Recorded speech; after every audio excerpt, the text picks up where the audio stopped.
First for 2024, hoping to ensure that 2024 is a year that is full of prosperity, grace, and of course, house music all year long. I've got a very special show to kick off the new year, of course, and we're on the eve of course, Black History Month. We'll be doing some special coverage, getting in some guests who, of course, happen to be Black and celebrate the culture.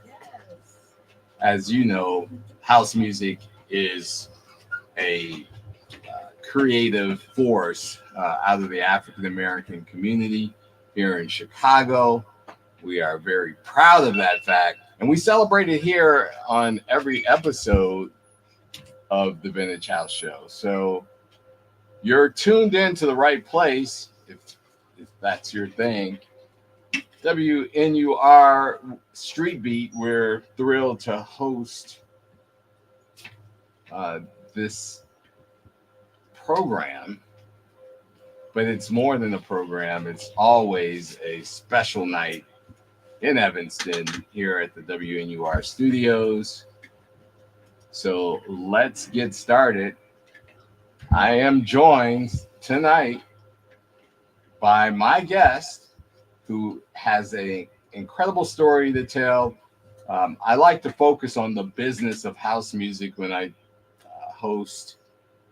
We've got such a great variety of people that tell stories about the music, the culture, the lifestyle. And like I said, I like to focus on the business because it is a business as much as it is a form of entertainment. And so tonight's guest has an interesting business perspective to share with you all. As you may know, and hopefully have tuned in for this very reason, tonight's guest, Louie Green, is in studio with me to share his story about how he navigated getting appropriate credit for one of or several of Chicago and the world's most revered house songs. So without further ado, I'm going to bring him on board and have Louie join me here in studio live on the Vintage House Show. Louie Green. Hello. Hello, Louie Green. I don't know that the rest of the world can hear you, but I can hear you. Okay. I'll keep saying test until you get it together. Test. Hello. You are hot, sir. I'm hot. Awesome. But people streaming our show tonight could certainly hear you. So everybody who's tuned in to hear the Louie Green story, welcome. And I welcome you and appreciate you as well. Louie, how are you tonight? I'm great, Kevin. How you doing? Good. You are certainly no stranger to the WNUR studios. We've been honored to have you in studio helping get some of these stories out. But now tonight is your night to tell your story. And in fact, I know you've been doing a lot of work over the past few years, getting ready for the moment that you're living in right now. But I want to certainly start from the beginning and understand what your journey into the house music community was. Okay. How'd you get here? Well, I guess I got here like a lot of other, young men and women growing up on the south side of Chicago. House is just like part of our DNA, right? So no doubt. I went to a Catholic school, Catholic grammar school. Me and my friends, we listened to house music. We grew up listening to it on the radio. We were breakdancing before that. And it was funny. I remember I was at a party when I was young.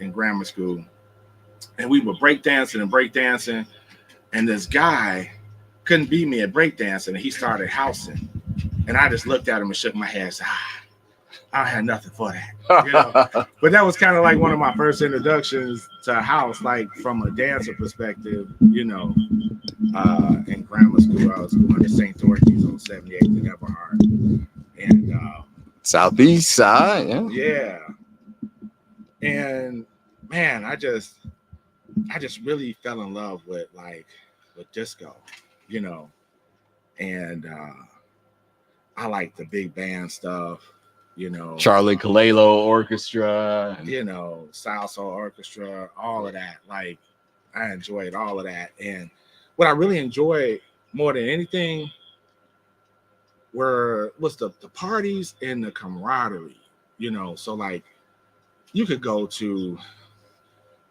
I went to Mount Carmel, but you can go to a Leo party, a Mount Carmel party. I never went to any High Park parties, but racquetball club party, those were huge. Of course, all of the Catholic schools, because you know how they used to promote each Catholic school against another Catholic school, or this school against that school, to try to get everybody to come out, which was, genius. Okay, I got to pause you right there, Okay. Because I went to St. Francis de Sales, and Mount Carmel and St. Francis had a bit of a rivalry. Not much from the St. Francis side, but Pioneers stand up. Go ahead now. You can continue. We are MC. Okay. So any of my Mount Carmel brothers out there, you know what I'm saying? We standing strong together. All right. So any case, yeah. So I just love the music, and I grew up on like 80th and Merrill, and I had a friend that used to live across the street from me. This guy named Timmy.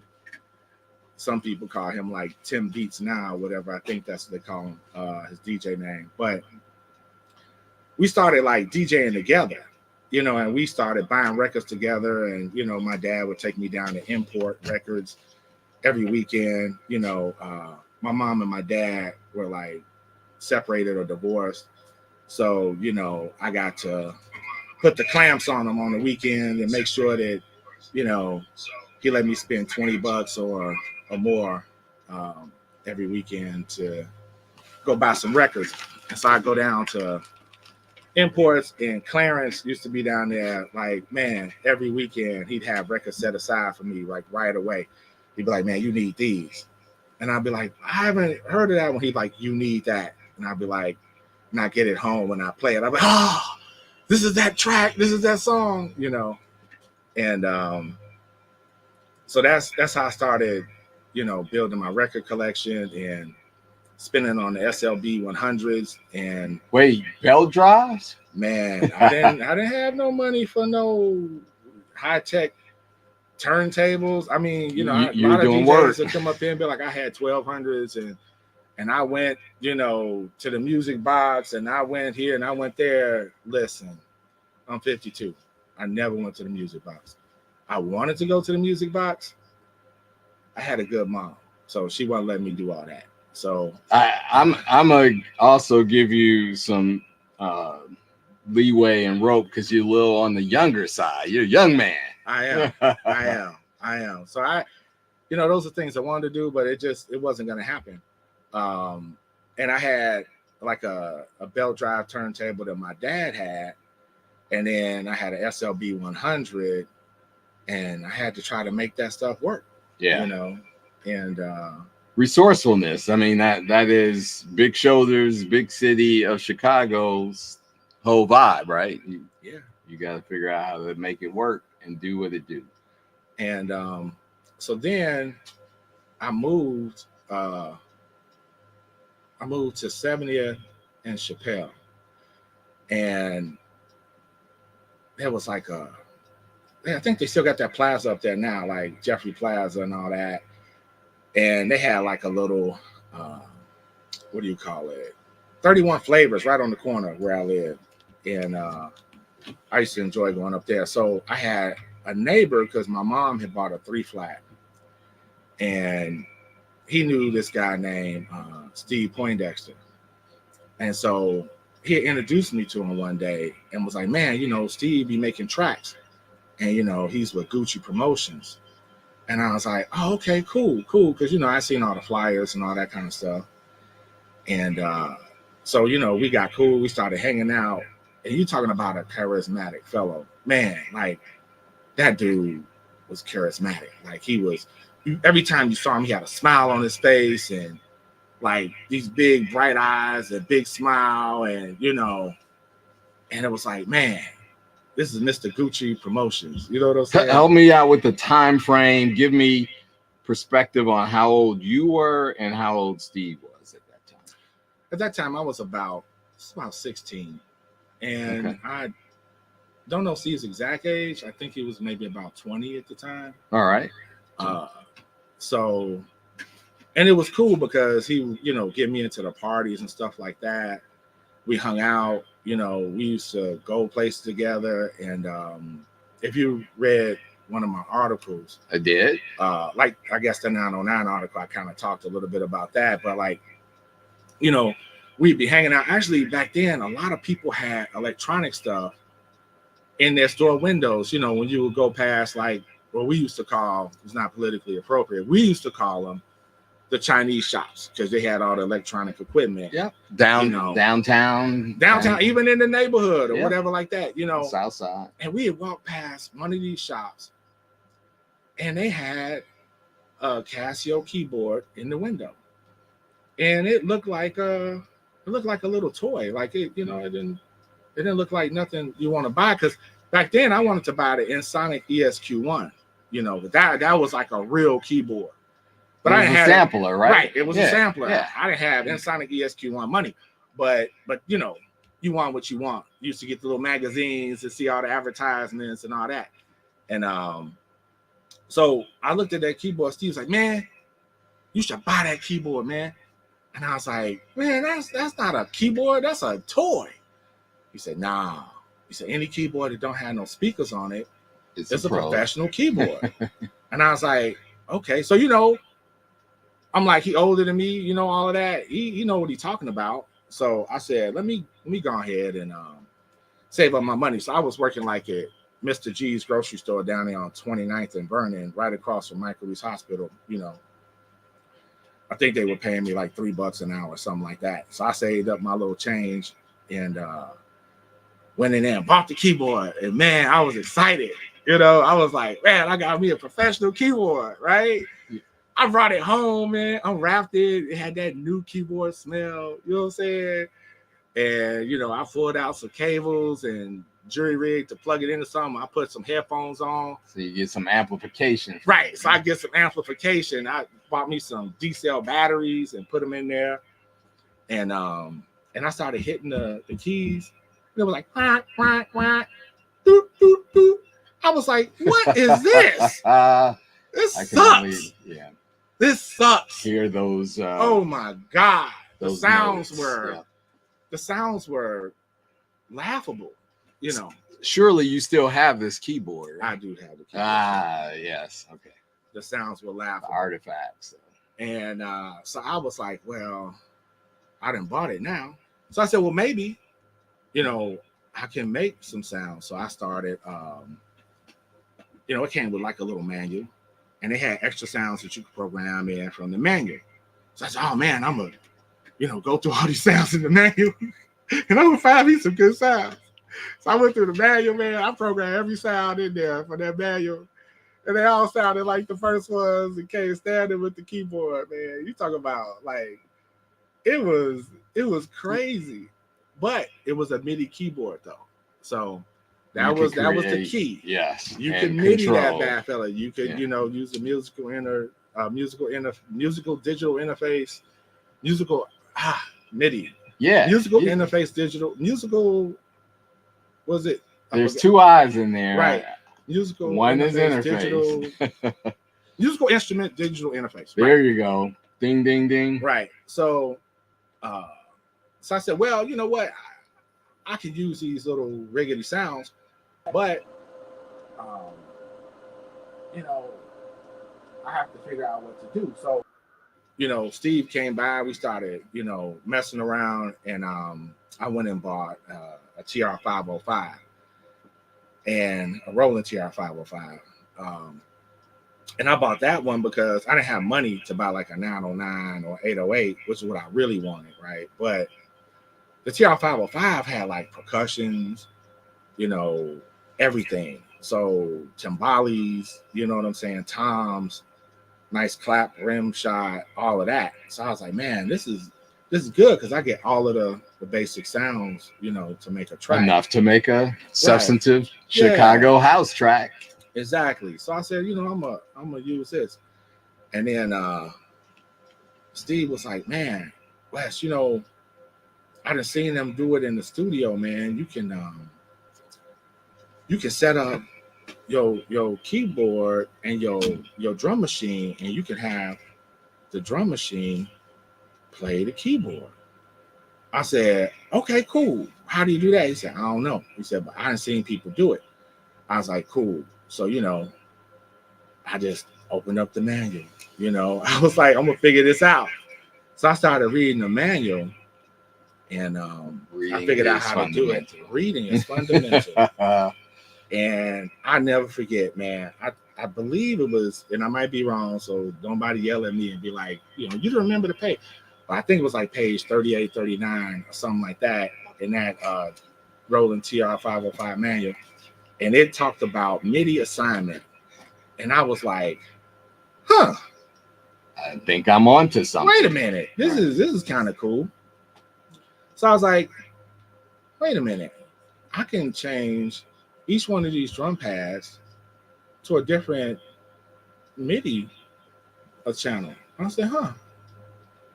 I said, then I can change my keyboard to assign MIDI channel.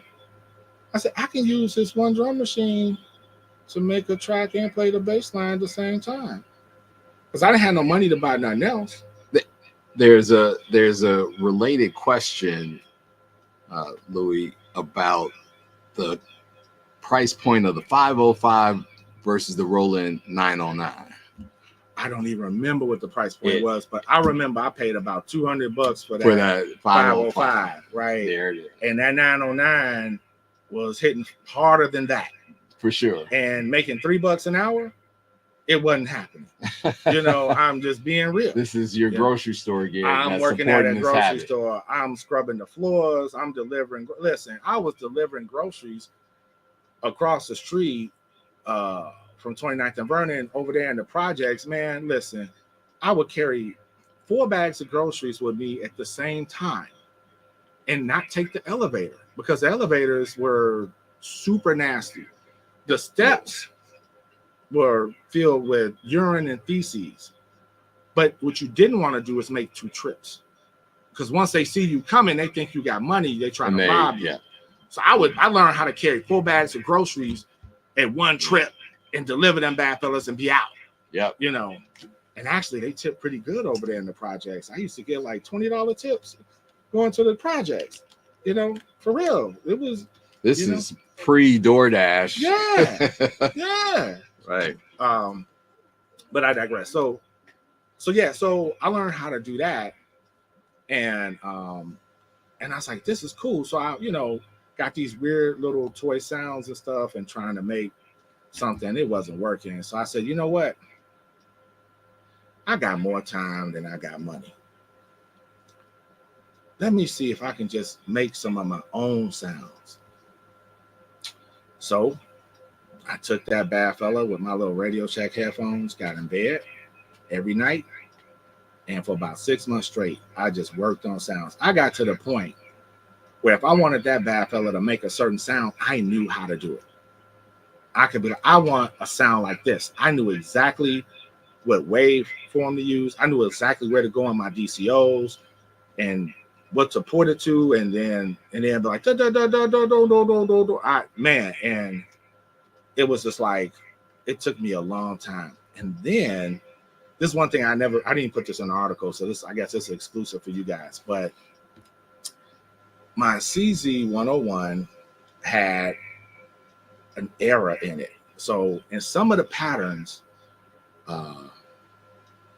it had an error. Like it was like, so the patterns would go from like 0 to 99, right? Right.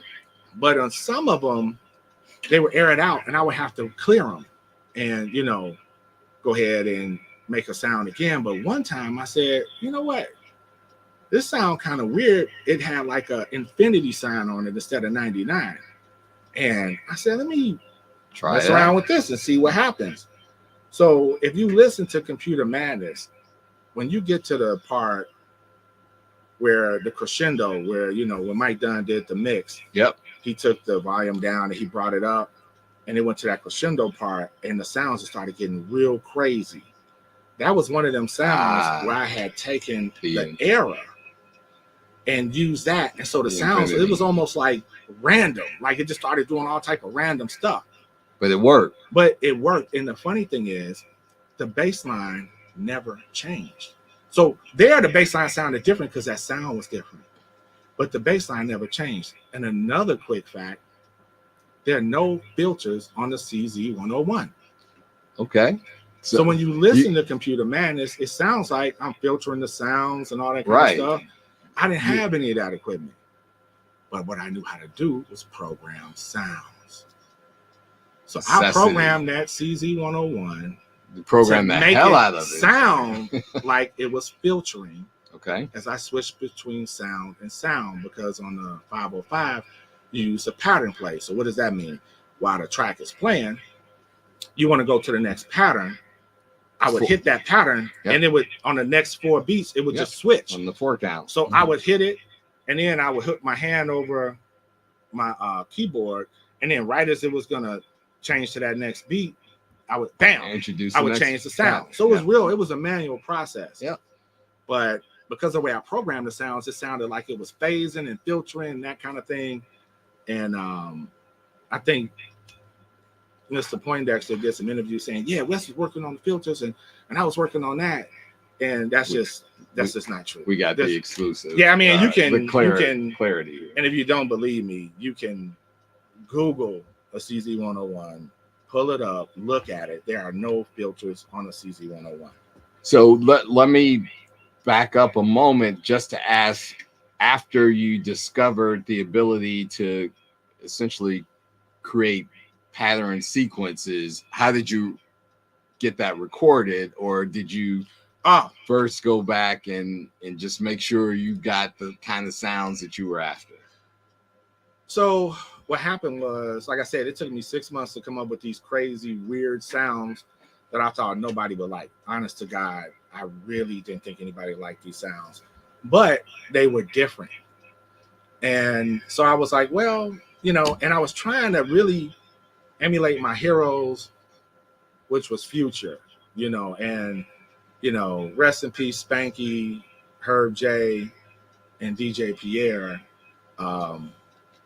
They made acid tracks, and to me, that was like one of the most like revolutionary tracks to come out of Chicago. Like just the drum pattern, the way it built, and then when the acid track came in and the way it just kind of eased in, and then they started following the rhythm, and just it was amazing. So I didn't have that, right? So I didn't even know what they used to make it. I ain't gonna lie.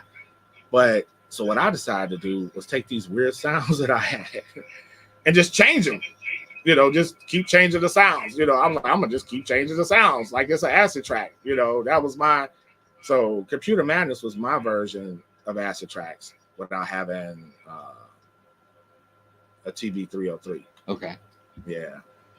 That is an intricate story about how you created, how you discovered the sounds. I want to move into what you did with the work product, or what somebody did with the work product. So, okay, I'll go into that. So I bought a Yamaha 4-track, which I still have, by the way, and I use that to record Computer Madness. I also use it to record Work That Motherfucker as well. But I used a drum machine that was owned by a guy named Garen Vaughn. So Garen Vaughn was the owner of that drum machine. But you know, he was a great DJ and all of Yes. that, and he was starting to get into making tracks. But you know, like I had a little studio. You know what I'm saying? I had Where were you in my in the basement, in my right? basement, Right. you know. Okay. Tell it. And Tell it all. Don't skip on the details. And you know who's got? I don't even know if I say this man's name, but he's my man, my main man, 50 grand. The one brother who can tell you what my studio looked like, probably better than anybody else in the world except for me, is Terry Hunter. That man's memory is unfreaking believable. He described my studio to me like he was standing there with me, like last year. Yeah. Shout out to Terry Hunter Yes. out in LA right now, waiting on Yes. that. Shout out to Terry statue. Hunter, about to get that Grammy. Yeah. Absolutely. And we speaking that into existence. For sure. So I had a little small, like, so in my basement, we had basically 2 storage rooms, right? So the left side was like storage, and we had a door to get in there. And the right side, I made a little makeshift studio. I just brought a table in there. Yeah. It already had like a little shelf. I put like my reel-to-reel over to the left side. I put some speakers on the right side. And I had one speaker on the floor that wasn't even being used. I used to put like that drum machine on that. Dude, it's And yeah, a little the stand. RZ1. Yeah, I used the speaker as a stand. It wasn't working, you know. I had blew out, so I could use it for something, right? And at that point, I'd had my house broken into a few times, and we got some insurance money, so I actually got some 12s. So I had 2 12s, little mixer, you know what I'm saying? And I had my studio CZ, was growing out, right? And I had my CZ101 sitting on top of them 12s, so you know you keep the cases down, the dust cover, yeah, the dust covers, and boom, it sat right in the middle, and that's where the keyboard was. Then I had the 505 over to the left side of the keyboard, and then I had my 4-track over to the right side. And actually, I used to put the 4-track on the speaker until I got my boy's RZ1 or whatever like that, and that's what I would use to record. But you know, it was cool back in the day. I wasn't really part of everybody else who was really making music back then. You know, like it was like me and Steve was just like a team, and we was gonna do this stuff together. And you know, man, I looked up to that brother. Like I really looked up. I mean, he's a charismatic guy. Like he's really like, if you've ever met him and you talk to him, it's like, man, you know, you can't help but like him. So, and the like aside, right? The business again, I bring to bear here. How did you first become aware that credit for the track was not appropriately allotted and assigned to you? So, because you put in a lot of work, clearly. Right. So what happened was to do this.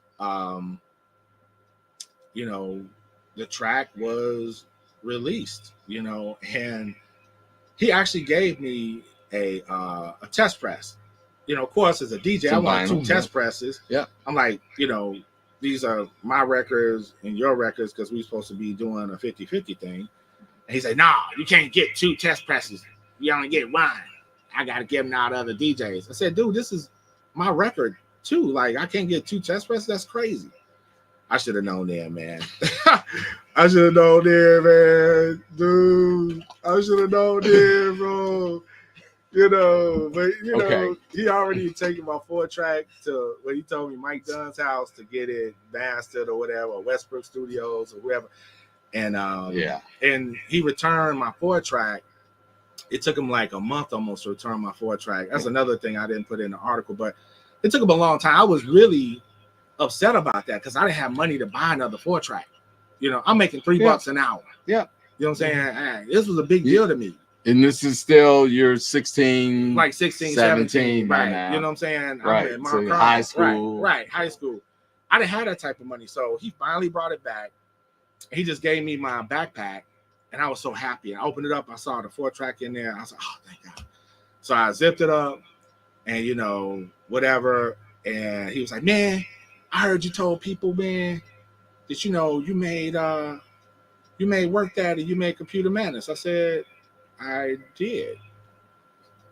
He was like, man, you shouldn't be doing that, man. And I'm like, look, we said we're gonna split the credit 50-50, but you know I made these tracks. Like, there was there still charisma in play? Nah, wasn't no charisma no more, man. Okay. Yeah, because I think at the time he had like a little white Nissan Sentra. He had just got it too, because they were giving them bad fellas away, man. They weren't even checking credit back then. And I don't even think he put oil change that car. He drove that car to death, man. But he pulled up his little Nissan Sentra. Yeah. Because the whole time I knew him, he never had a car. Okay. So he had got a car right as the test presses was coming out and stuff like that. In this process. Right. Okay. And so then, I was trying to contact him after I got the 4-track back and all that, and he wouldn't answer my calls. I don't know, like, what happened. And so I was like, man, he just disappeared. And I was like, all right. So I never saw him. And then one day, I think I was at some record store. I don't even know which one. And it wasn't even at the plaza. I think I was like at some suburban record store, and I saw my record, Steve Poindexter, Computer Madness, Work That Motherfucker, Chilling with the P. What's that? Because I didn't know what he was gonna name that song. And then, but that was still one of the songs you all worked on jointly. Right. And he had very little input. Man, it was anyway. And then I found out, talking to Mike Dunn, that song was actually supposed to be the one that had the acid track in it, because I went to California with Roy Davis Jr. and Mike Dunn. They spun at a club called Rhonda. So while we were there, we were talking about it. And Mike said, yeah, he said, I did that. The acid track was supposed to be called Chilling with the P, because he said, because I was chilling with the P, right? So that track was supposed to be called Chilling with the P. But, when you send it to the press and all that, they don't care. They just boop, boop. They flipped it around, mess it up or whatever. And so that's what happened with that. But yeah, after that, he was ghost. So just want to pause a moment, because Garen Vaughn checked in. He said, "What's up, bro? What's up, Garen?" Along with Joseph Thomas. Okay, that's what's up. D. McCoy is in the building. Okay. Leukemia people. Okay. Don't know, but thanks for tuning. Okay. Yeah, thanks for tuning in, along with Scott Lee and Shyrock 232. Oh, that's my brother. That's Kirk. What's up, Kirk? Yeah. Kirk was there when I was doing all this stuff. They are expressing deep appreciation for you sharing this story. So go ahead and continue. Yeah. So I forgot exactly where I was at. So when he he went ghost. He went ghost. So Garen had a cousin that was an attorney, right?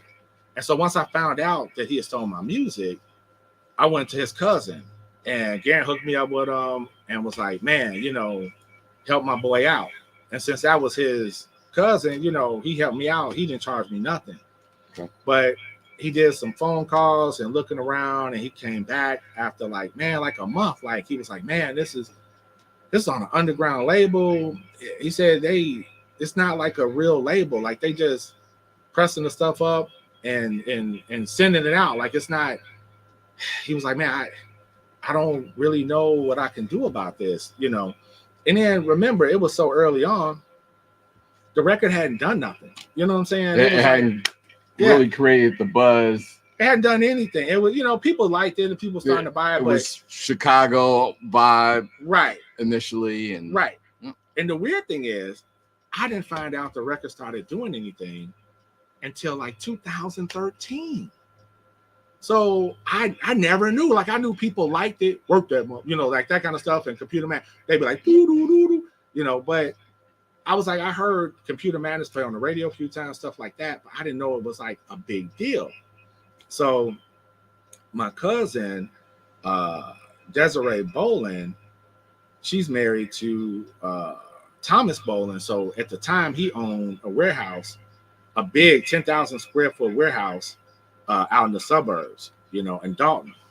And he wanted to do a party. So he said, hey, cuz, I want you to come out, man, because you're in the house music.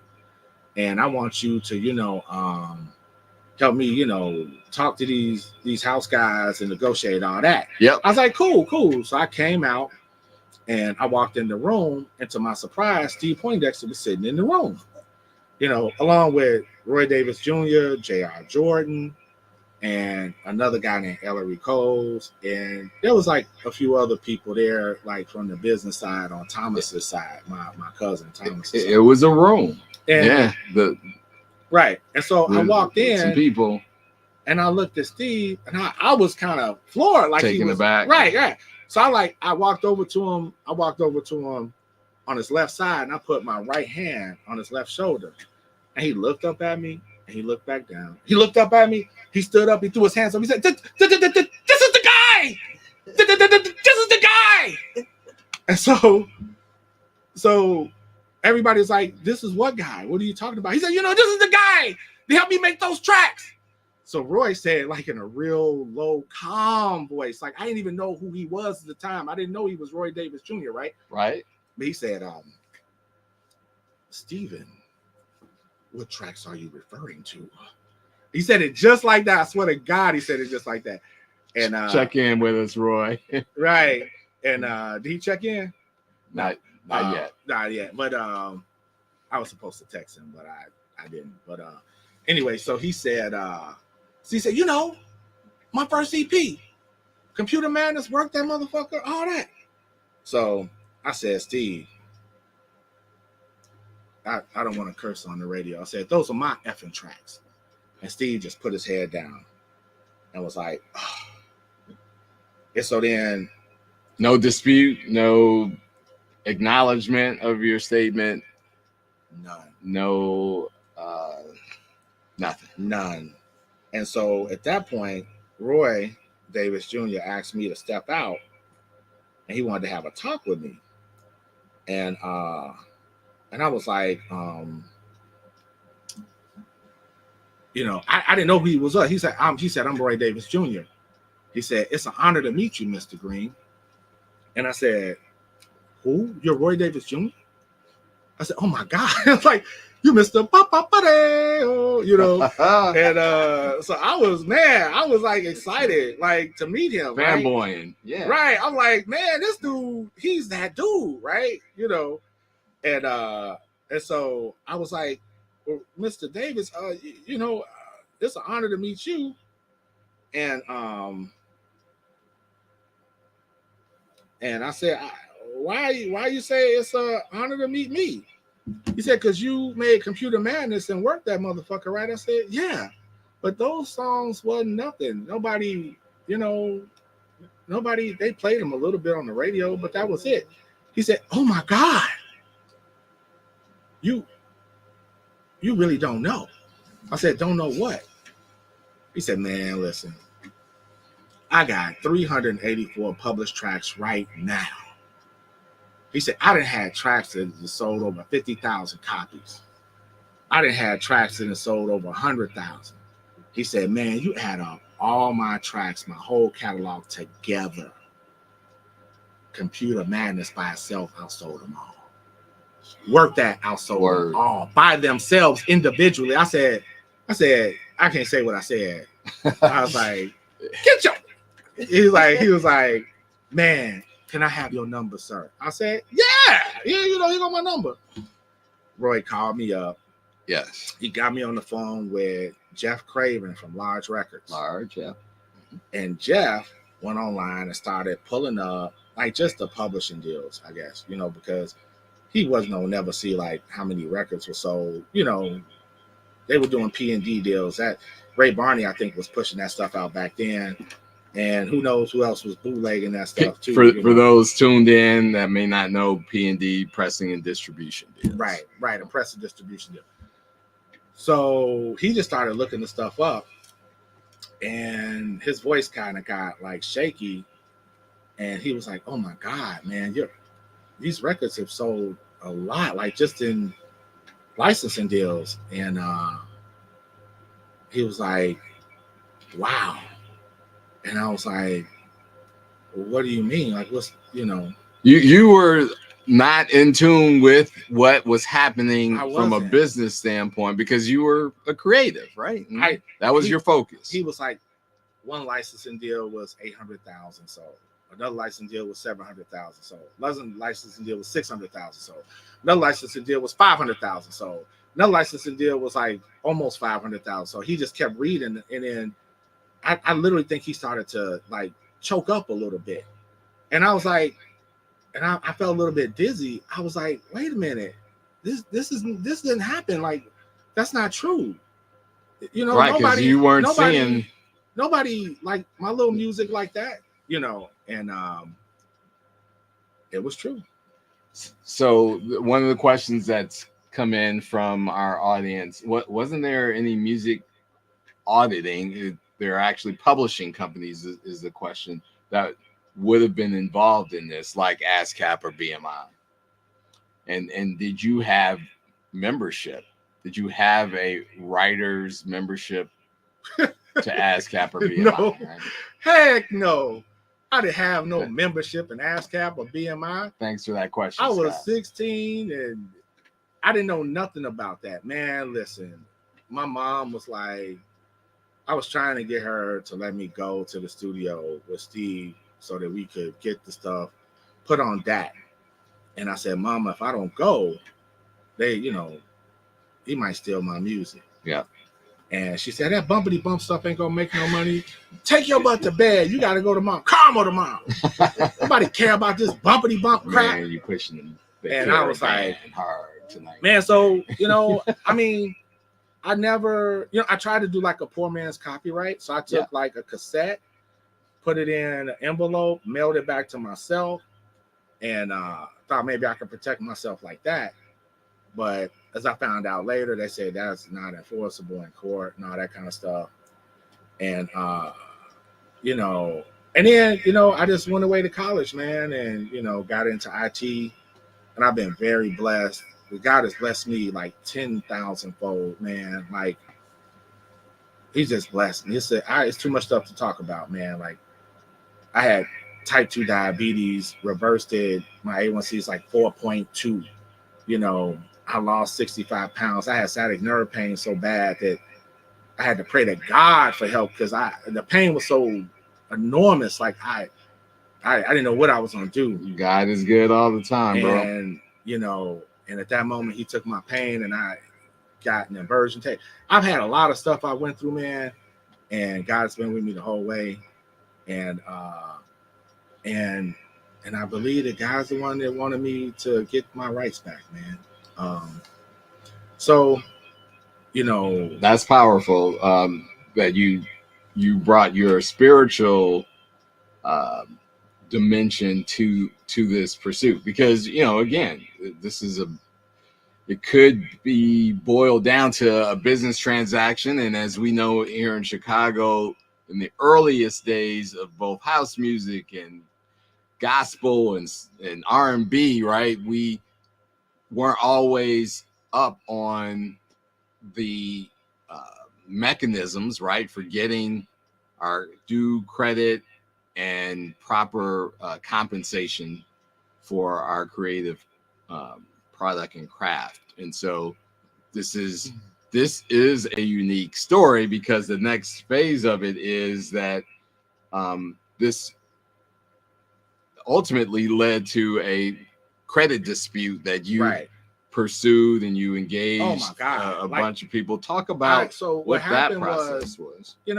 That night when I saw Steve, he tried to convince me to work with him again. He's like, Wes, man, we can do it again, man. We can do it again. Come on, Wes, man, we can do it again, man. I said, Steve, do what again?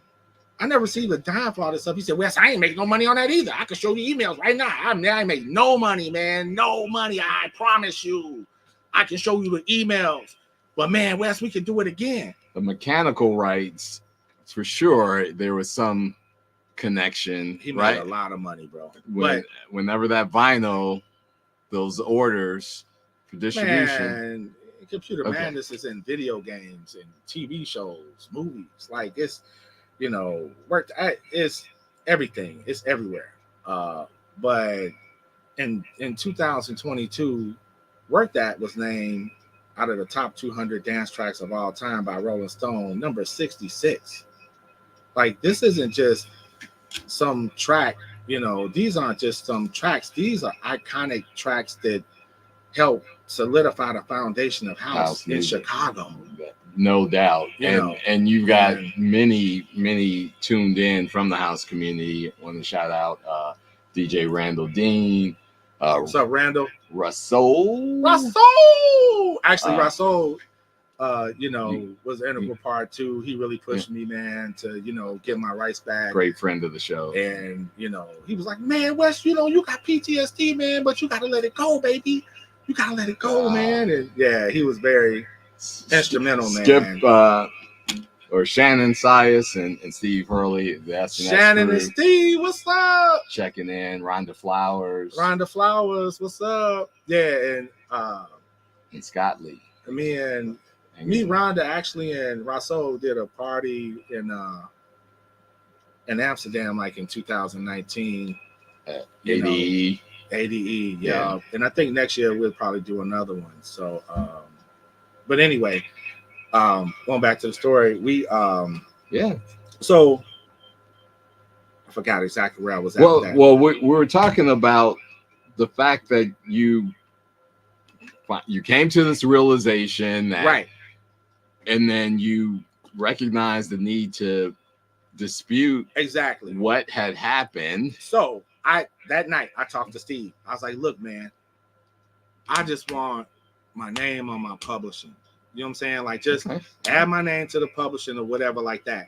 So I didn't know at the time, Steve had also talked to him. I mean, Roy Davis Jr. Roy had talked to Steve and said, look, man, you don't make this right with Wes. I'm going to tell everybody in the house music community to not mess with you at all. So after that, Steve went and did an article in Resident Advisor. All right, it's called That Raw Basement Sound. If you go read that, he talks about me. Yeah, this guy named Wes, he had a studio. He helped me make these tracks and all that. So at least he talked about me. He said that I was a person and that I had a studio and I worked on the music, but he still alleged that he did all this stuff, right? Okay. I worked with him, tried to get them. He's like, man, those tracks old, man. Those tracks old. I give you publishing on my new stuff. I said, Steve, I don't want publishing on your music. I just want publishing just mine. Like, I don't want nothing you did. I could care less about that stuff. And I mean, and I have a challenge to any DJ out there. Any DJ. Name me 3 songs that Steve Poindexter did without naming Computer Madness, Work That Motherfucker, Chilling with the Feet, or Whiplash. I'll wait. Anyway, so comments are coming in. Yeah, I bet.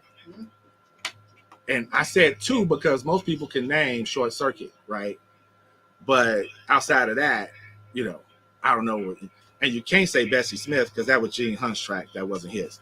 But anyway, so, and you can call Gene on that. Ask him if you want to. Total facts. But so you had to move forward by taking legal action. So I tried to work with him. He wouldn't work with me.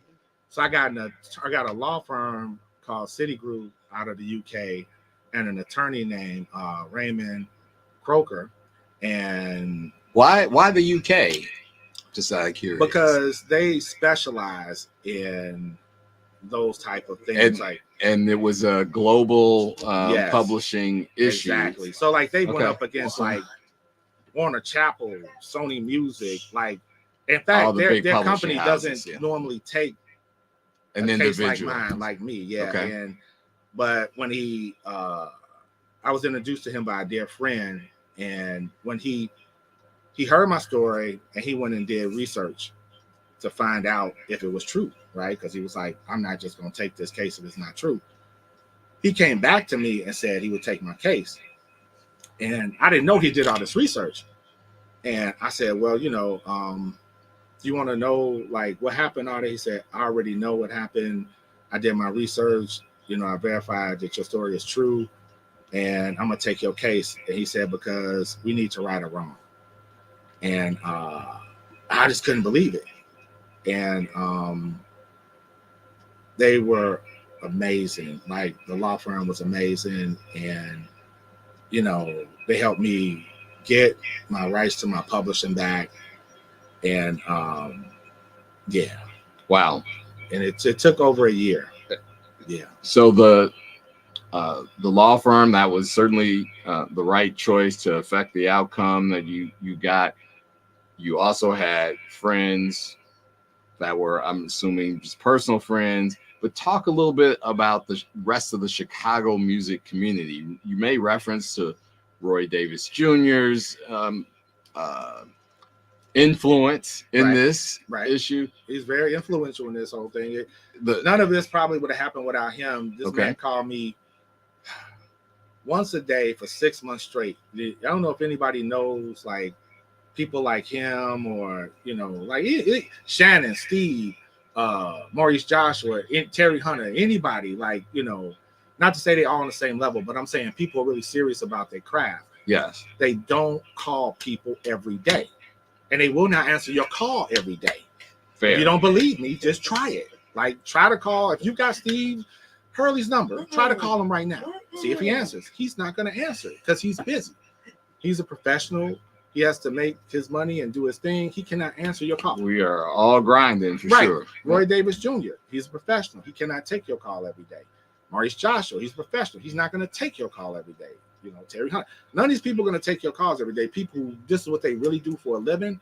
They don't have that type of time. Well, I got to caveat that they do generally pick up for the Vintage House Show, just to show. If you call them 3 or 4 times in a week, you will not get that phone call answered every time. I almost guarantee you. We get a They good call you call back. back rate. They call you back. They're gonna answer it every day. But your point is well made. Right. And the that community to rally around you really says a lot. Yeah. So it says a whole lot. And I really didn't talk to people about it that much when I was coming up, because it was like, who was going to believe me? It was like, now when I was in school at Mark Cromwell, they knew I made these tracks, Oh, your classmates. My classmates knew I made it, right? Right. I gave Terry Hunter the first tape to play Work That at the Bismarck. Okay. And next time you talk to Terry Hunter, ask him about the story. But he played Work That at the Bismarck, and I swear to God, I thought the floor was going to cave in.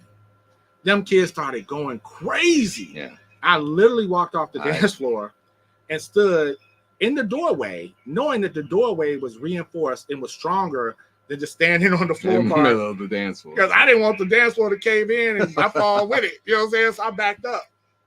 And Terry told me some years ago when he played it that they went crazy, and he said, I didn't even know how to get out of the track. Yep. That's a great story. So we're certainly just immersed in this story, and we weaved our way through a lot of it. But with 5 minutes left for this episode of Vintage House, I want to ask you a very important question, and that is, what, if any, changes have you seen occur in not just your story, but from a collaboration standpoint in Chicago? Do you feel that it is truly now a community of sharing, of equal participation and equity? Or do you think that there's still instances of this kind of misdirection and misuse of someone's intellectual property going on? Oh my God. Yeah. Listen, you're not about to get everybody hating me on this bad fella. I mean, the reality is you already know the answer to that. You know, somebody will rob you going to your car, man. You think they won't take your music? I could tell you a million stories that I know to be a fact. There's some people on the chat right now that could tell you some of the stories, stuff that happened to them. I'm not gonna name no names. Uh, but stuff happens, man, and it's not about what happens to you, it's what you do about it, you know.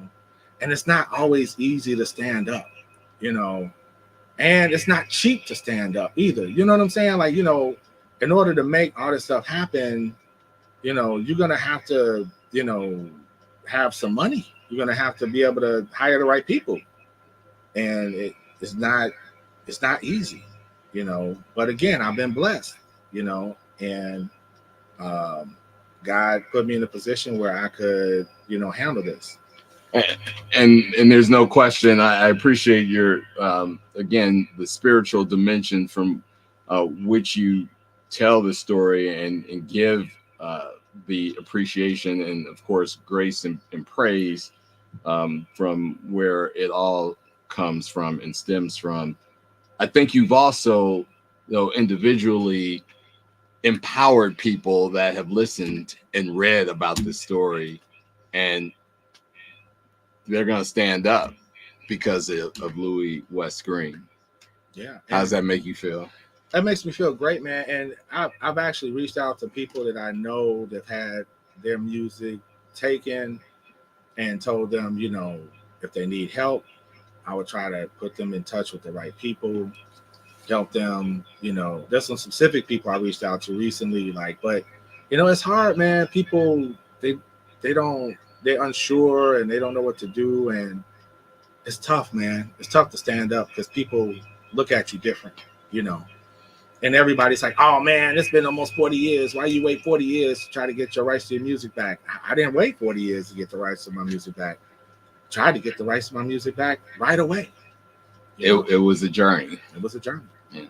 And certainly resilience, determination are all characteristics that were important uh, to have in this journey. I certainly want to thank you for taking the time for Chicago's community to come on the Vintage House Show and tell the story. But it wouldn't be an ending that would be appropriate without learning what is next for Wes Green. Well, what's next? I've got a new EP coming out called My First Computer.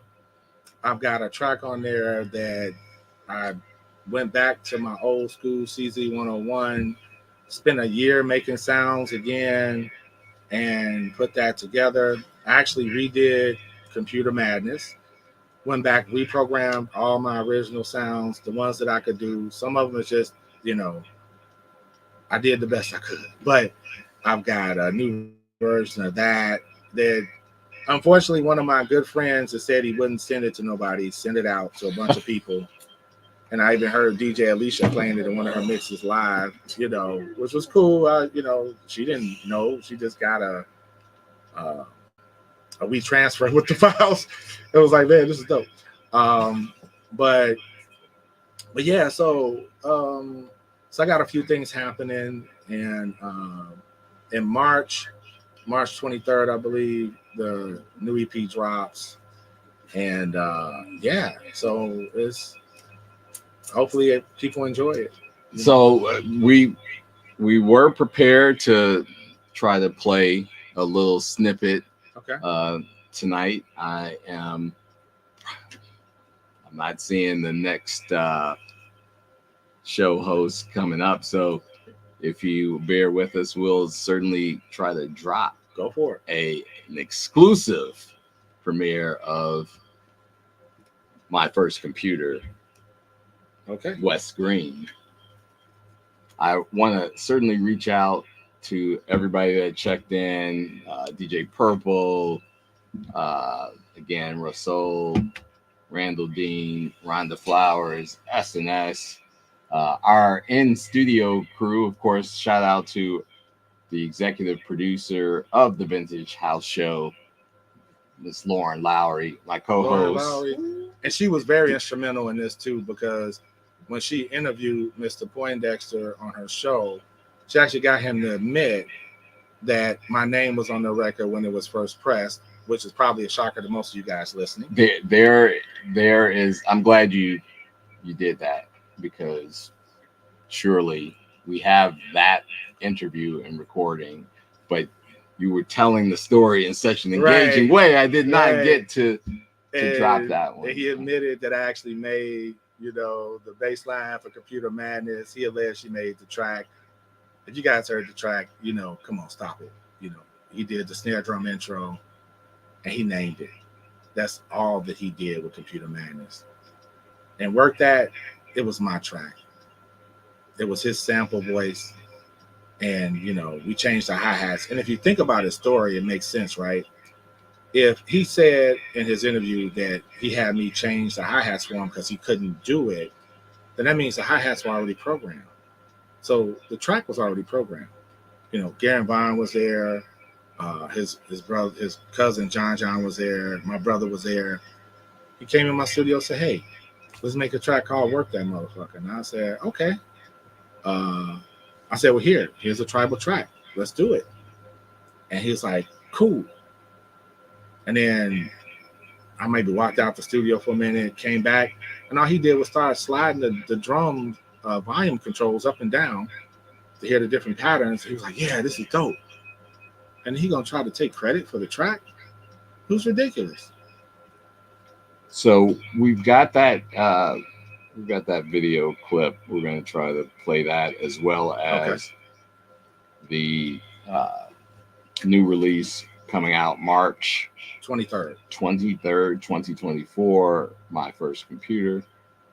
And we want to thank Louie Green for being in studio here at WNUR 89.3 FM and HD1 in Evanston, Chicago, on this episode of the Vintage House Show with your main man, Mega. Of course, the Vintage House Show is every Wednesday night, 10 p.m. Central, right here on 89.3, on Facebook Live, on twitch.tv, the Vintage House Show, and everywhere you enjoy your favorite podcast. And of course, we got a new episode dropping this week. I'm looking for my executive producer to let me know when that's going to drop. But we are going to play a segment of the interview that Lauren Lowry had with Steve Poindexter, and you can hear it for yourself.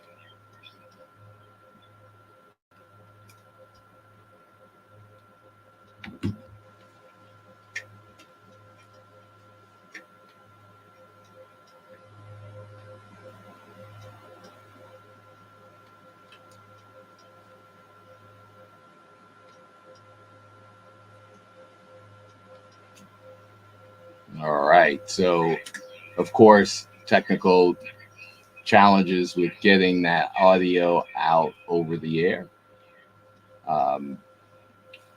But definitely tune in to the podcast for that bonus content. It will definitely air tomorrow. So go to everywhere you would normally download your podcast, from Spotify, Apple Music, Google Play, and you'll get the bonus content that includes the original interview where Mr. Poindexter provided clarity on the production of that EP. And then we'll also attach the new release, a snippet, of course, because we want you to go out and support Wes Green for the full release of My First Computer. I think at this point, I will try to get in a Wes Green mix to close this out. But thanks everyone again for tuning in to the Vintage House Show. It's your main man, Mega. I am back with you on the fourth Wednesday of each and every month. We'll have a very special show for you in February. Come on over, Lou, and man, appreciate you coming. Thanks for having me, bro. Yeah, coming through to tell the story in a powerful way that everyone seemed to enjoy and appreciate. And let's get you up here.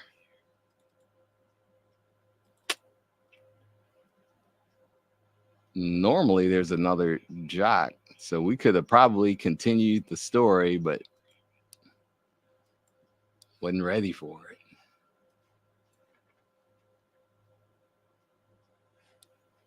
Was not ready, so yeah.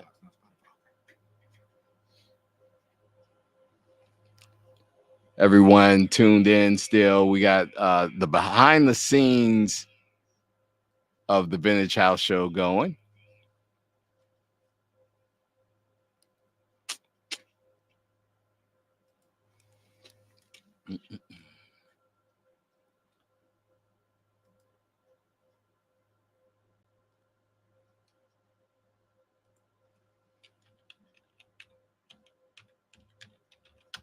So for those loyal listeners that will stay tuned in, you might just get to hear it over the air.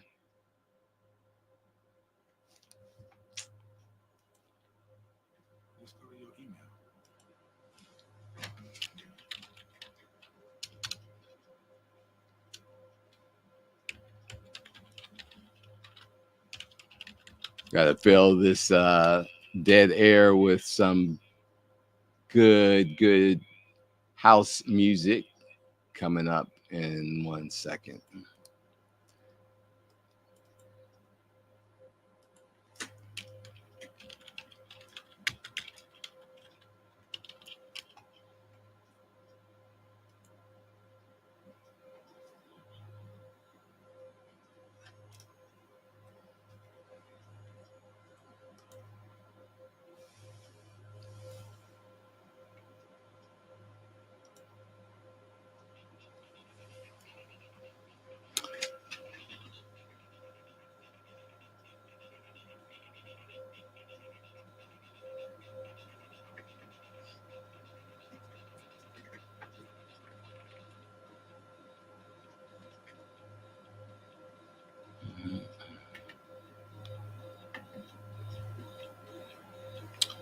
Trying to get it up.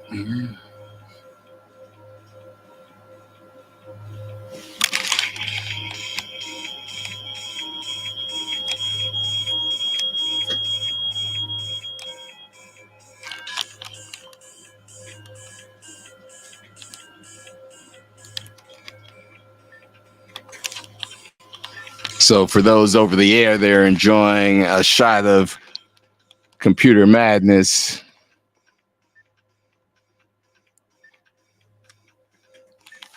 My studio monitors won't give me any volume.